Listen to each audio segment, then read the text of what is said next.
Prime Minister Modi is currently addressing in Bihar. Let's cut across to that.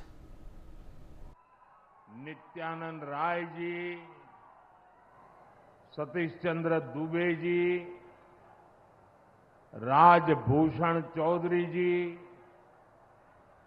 राज्य के उप मुख्यमंत्री श्री सम्राट चौधरी जी, विजय कुमार सिन्हा जी, उपस्थित अन्य मंत्रीगण, जनप्रतिनिधिगण और बिहार के मेरे प्यारे भाइयों और बहनों, आज मुझे इस पवित्र भूमि पर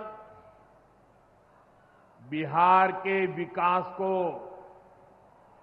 नई गति देने का सौभाग्य मिला है। यहां करीब करीब 50,000 करोड़ रुपए से ज्यादा की परियोजनाओं का लोकार्पण और शिलान्यास हुआ है।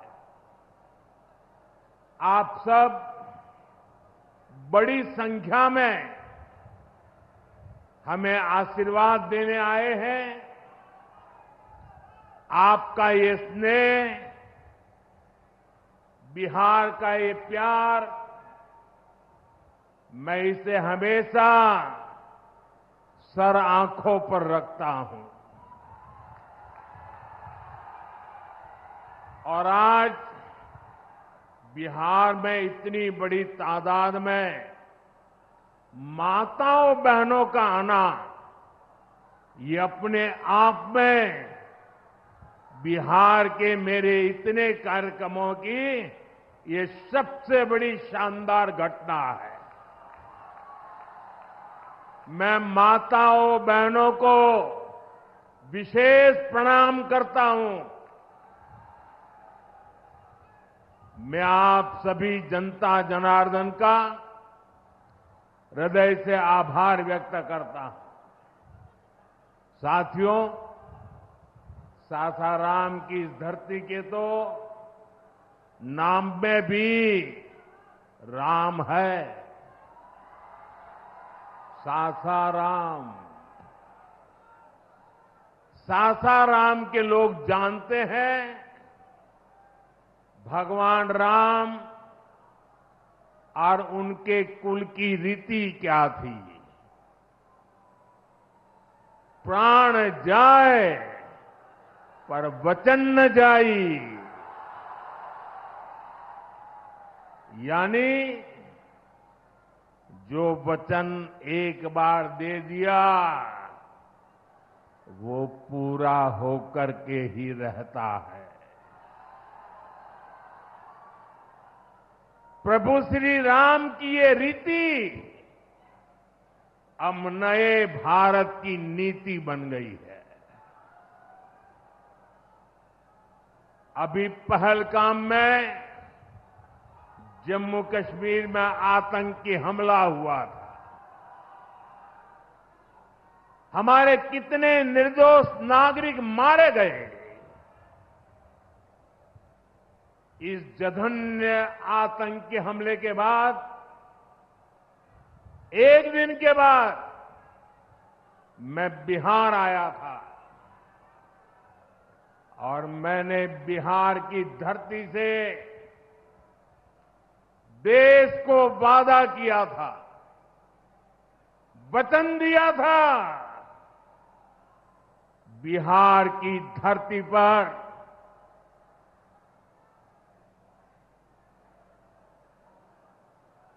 आंख में आंख मिलाकर हमने कह दिया था, आतंक के आकाओं के ठिकानों को मिट्टी में मिला दिया जाएगा।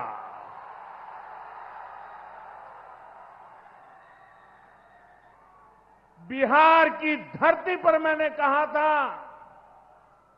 उन्हें कल्पना से भी बड़ी सजा होगी। आज जब मैं बिहार आया हूं तो अपने वचन पूरा करने के बाद आया हूं। जिन लोगों ने पाकिस्तान में बैठकर हमारी बहनों का सिंदूर उजाड़ा था, हमारी सेना ने उनके ठिकानों को खंडहर में बदल दिया है। भारत की बेटियों के सिंदूर की शक्ति क्या होती है, ये पाकिस्तान ने भी देखा और दुनिया ने भी देखा।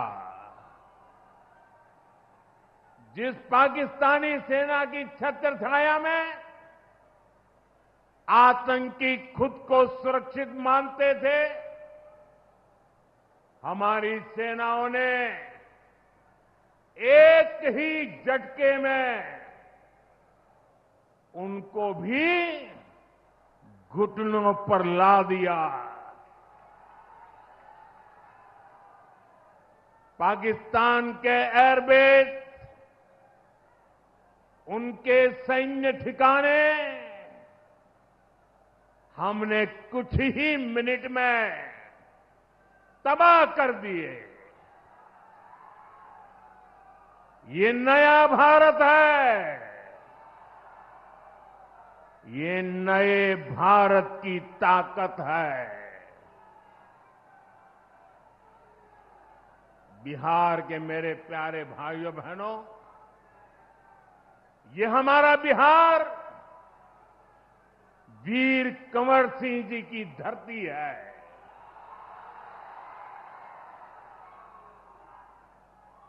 यहां के हजारों नौजवान देश की सुरक्षा के लिए सेना में, बीएसएफ में अपनी जवानी खपा देते हैं। ऑपरेशन सिंदूर में दुनिया ने हमारी बीएसएफ का भी अभूतपूर्व पराक्रम और अदम्य साहस देखा है। हमारी सीमाओं पर तैनात बीएसएफ के जाबाज सुरक्षा की अभेद चट्टान है। मां भारती की रक्षा हमारे बीएसएफ के जवानों के लिए सर्वोपरि है। और यही मातृभूमि के सेवा का पवित्र कर्तव्य निभाते हुए 10 मई को सीमा पर बीएसएफ सब इंस्पेक्टर इम्तियाज शहीद हो गए थे। मैं बिहार के इस वीर बेटे को आदरपूर्वक श्रद्धांजलि देता हूं। और मैं आज बिहार की धरती से फिर दोहराना चाहता हूं, ऑपरेशन सिंदूर में भारत की जो ताकत दुश्मन ने देखी है, लेकिन दुश्मन समझ लें ये तो हमारे तर्कस का केवल एक ही तीर है। आतंकवाद के खिलाफ भारत की लड़ाई न रुकी है न थमी है।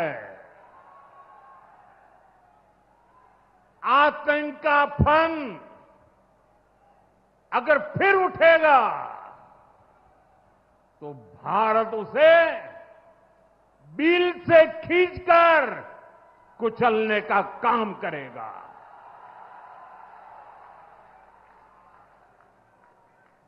साथियों, हमारी लड़ाई देश के हर दुश्मन से है। फिर वो चाहे सीमा पार हो या देश के भीतर हो। बीते वर्षों में हमने हिंसा और अशांति फैलाने वालों का कैसे खात्मा किया है, बिहार के लोग इसके साक्षी हैं। आप याद करिए, कुछ साल पहले तक सासाराम, कैमूर और आसपास के इन जिलों में क्या हालात थे, नक्सलवाद कैसे हावी था, मुंह पर नकाब लगाए, हाथों में बंदूक थामे नक्सली कब कहां सड़कों पर निकल आए, हर किसी को ये खौफ रहता था। सरकारी योजना आती थी पर नागरिकों तक पहुंचती ही नहीं थी। नक्सल प्रभावित गांव में न तो अस्पताल होता था, न मोबाइल टावर, कभी स्कूल जलाए जाते थे, कभी सड़क बनाने वालों को मार दिया जाता था। इन लोगों का बाबा साहब आंबेडकर के संविधान पर कोई विश्वास नहीं था। नीतीश जी ने उन परिस्थितियों में भी यहां विकास की पूरी कोशिश की। 2014 के बाद से हमने इस दिशा में और तेजी से काम किया। हमने माओवादियों को उनके किया की सजा देनी शुरू की। हम युवाओं को विकास की मुख्य धारा में भी लेकर आए। 11 सालों की दृढ़ प्रतिज्ञा का फल आज देश को मिलना शुरू हुआ है। 2014 से पहले देश में 125 से ज्यादा जिले नक्सल प्रभावित थे। अब सिर्फ 125 से ज्यादा, अब सिर्फ 18 जिले नक्सल प्रभावित बचे हैं। अब सरकार सड़क भी दे रही है, रोजगार भी दे रही है। वो दिन दूर नहीं जब माओवादी हिंसा का पूरी तरह से खात्मा हो जाएगा। शांति, सुरक्षा, शिक्षा और विकास गांव-गांव तक बिना रुकावट के पहुंचेंगे। साथियों, जब सुरक्षा और शांति आती है तभी विकास के नए रास्ते खुलते हैं। यहां नीतीश जी के नेतृत्व में जब जंगल राज वाली सरकार की विदाई हुई तो बिहार भी प्रगति के मार्ग पर आगे बढ़ने लगा। टूटे हाईवे, खराब रेलवे, गिनी चुनी फ्लाइट कनेक्टिविटी, वो दौर अब इतिहास बन चुका है, पीछे छूट रहा है। साथियों, कभी बिहार में एक ही एयरपोर्ट था, पटना। आज दरभंगा एयरपोर्ट भी शुरू हो गया है। अब यहां से दिल्ली, मुंबई, बेंगलुरु जैसे शहरों की फ्लाइट मिलती है। बिहार के लोगों की लंबे समय से मांग थी कि पटना एयरपोर्ट के टर्मिनल को आधुनिक बनाया जाए। अब ये मांग भी पूरी हो गई है। कल शाम मुझे पटना एयरपोर्ट की नई टर्मिनल बिल्डिंग का लोकार्पण करने का सौभाग्य मिला है। ये नया टर्मिनल अब 1 करोड़ यात्रियों को संभाल सकता है। बिहटा एयरपोर्ट पर भी 1400 करोड़ रुपए का निवेश हो रहा है। साथियों, बिहार में आज हर तरफ 4 लेन और 6 लेन सड़कों का जाल बिछ रहा है। पटना से बक्सर, गया जी से डोभी, पटना से बोध गया जी, पटना, आरा, सासाराम, ग्रीनफील्ड कॉरिडोर, हर तरफ तेजी से काम हो रहा है। गंगा, सोन, गंडक, कोसी समेत सभी प्रमुख नदियों पर नए पुल बनाए जा रहे हैं।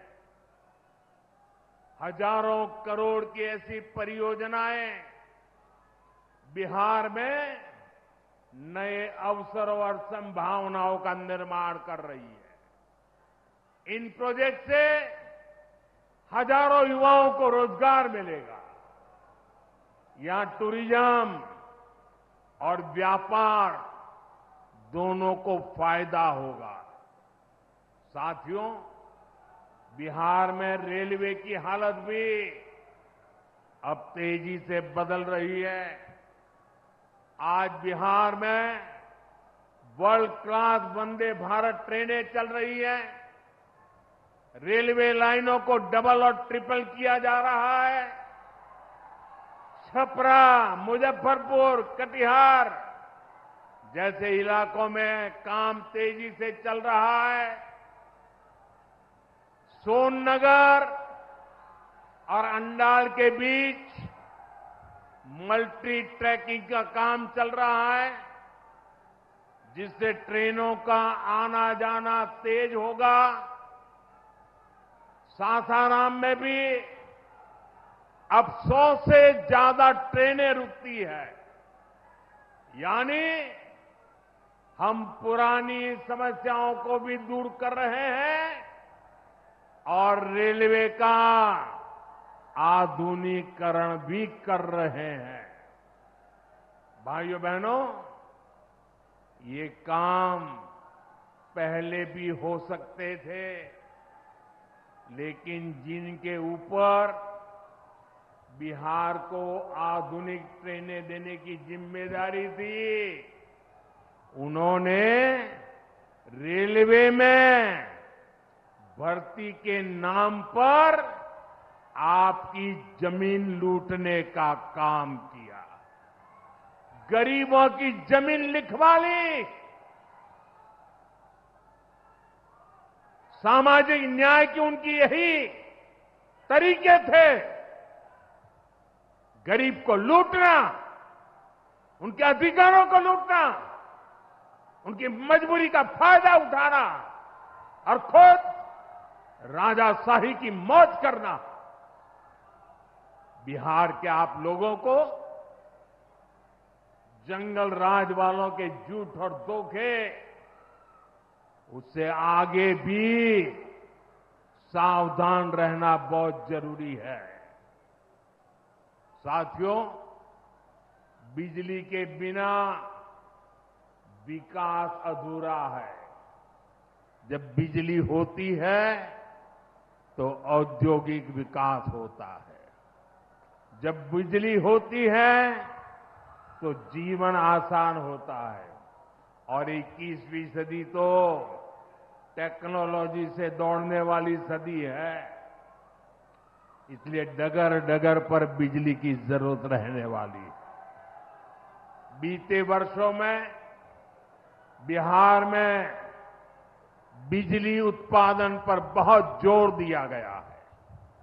आज बिहार में बिजली की खपत 10 साल पहले से 4 गुना हो गई है। नबीनगर में एनटीपीसी का बड़ा पावर प्रोजेक्ट बन रहा है। इस पर 30,000 करोड़ रुपया खर्च किए जाएंगे। इससे बिहार को 1500 मेगावाट बिजली मिलेगी। बक्सर और पीर पैंती में भी नए थर्मल पावर प्लांट शुरू हो जाएंगे। भाइयों बहनों, अब हमारा ध्यान भविष्य की ओर है। हमें बिहार को ग्रीन एनर्जी की ओर लेकर जाना है और इसलिए कजरा में सोलर पार्क का निर्माण भी हो रहा है।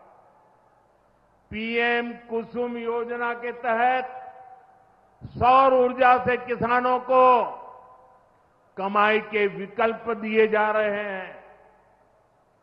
रिन्यूएबल एग्रीकल्चर फीडर से खेतों को बिजली मिल रही है।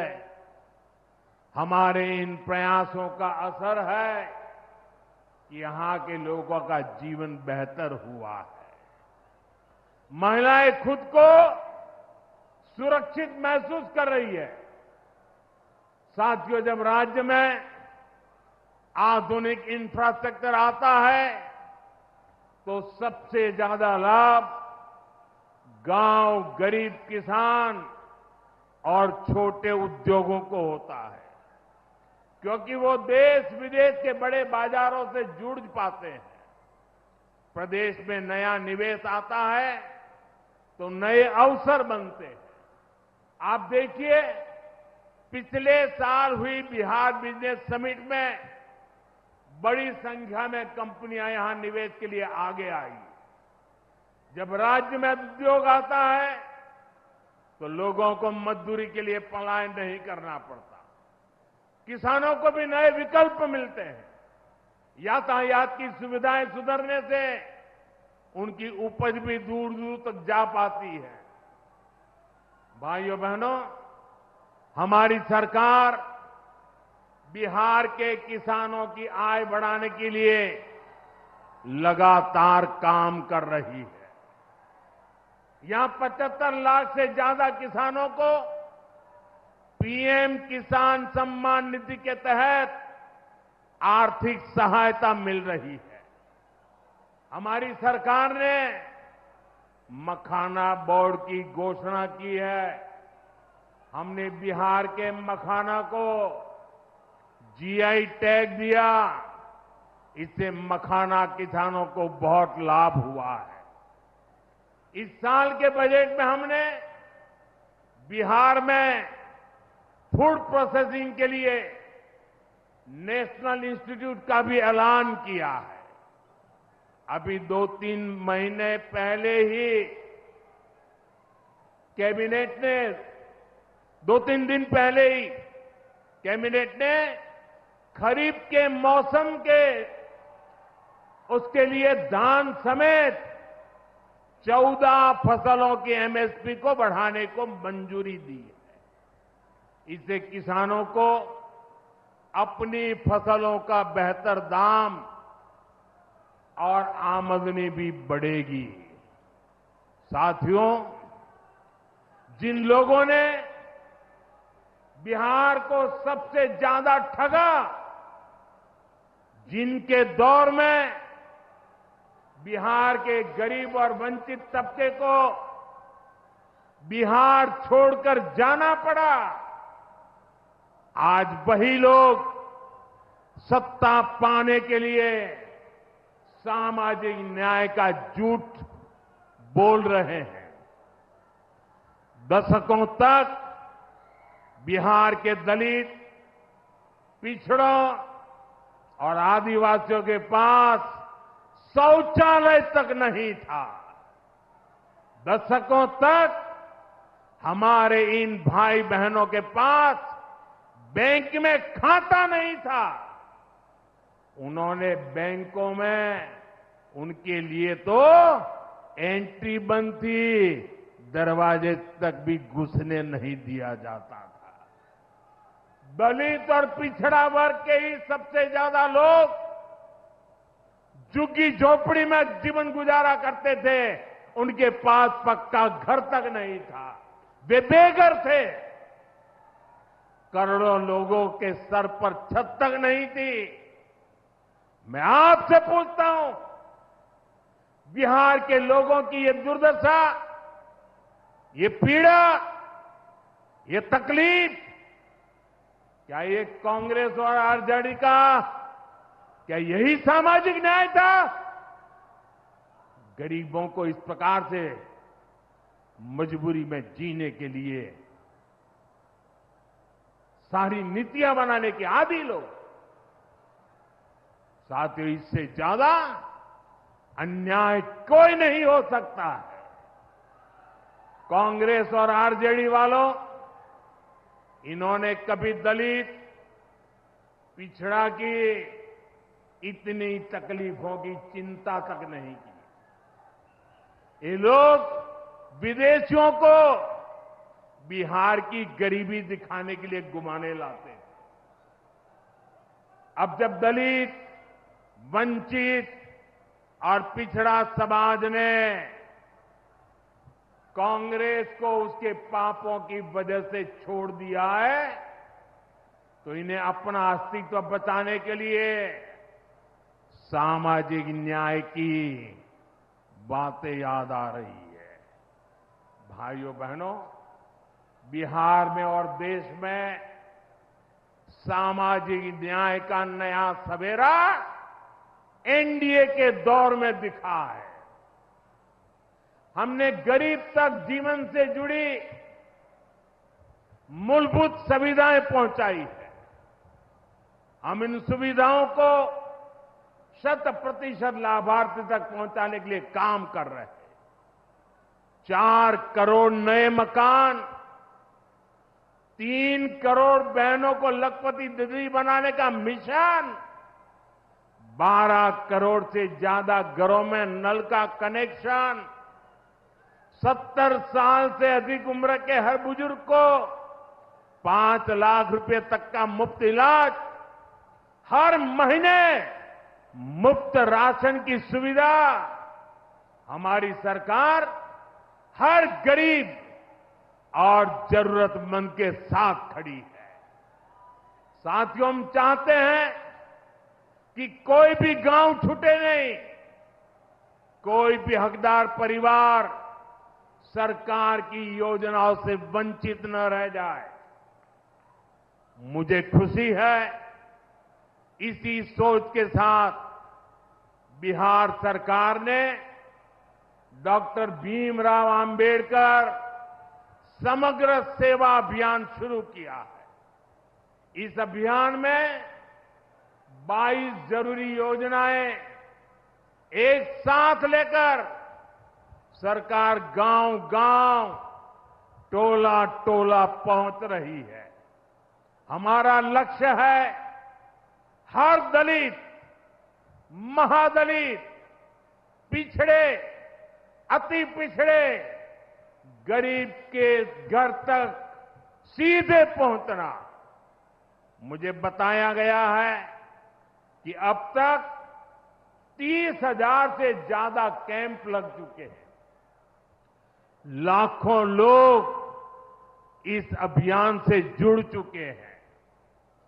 जब सरकार खुद लाभार्थियों तक पहुंचती है तो ना कोई भेदभाव होता है और ना ही कोई भ्रष्टाचार होता है, और तभी सच्चा सामाजिक न्याय होता है। साथियों, हमें हमारे बिहार को बाबा साहब आंबेडकर, कर्पूरी ठाकुर, बाबू जगजीवन राम, और जेपी के सपनों का बिहार बनाना है। हमारा लक्ष्य है विकसित बिहार, विकसित भारत, क्योंकि जब जब बिहार ने प्रगति की है, भारत दुनिया में शिखर पर पहुंचा है। मुझे विश्वास है हम सब मिलकर विकास की रफ्तार को और आगे बढ़ाएंगे। मैं एक बार फिर आप सबको इन विकास कार्यों के लिए बहुत बहुत बधाई देता हूं। मेरे साथ दोनों हाथ ऊपर करके मुट्ठी बंद करके बोलिए, भारत माता की। आवाज दूर दूर तक पहुंचनी चाहिए। सीमा पर खड़े हमारे जवान का सीना चौड़ा हो जाना चाहिए। भारत माता की, भारत माता की, भारत माता की। बहुत बहुत धन्यवाद।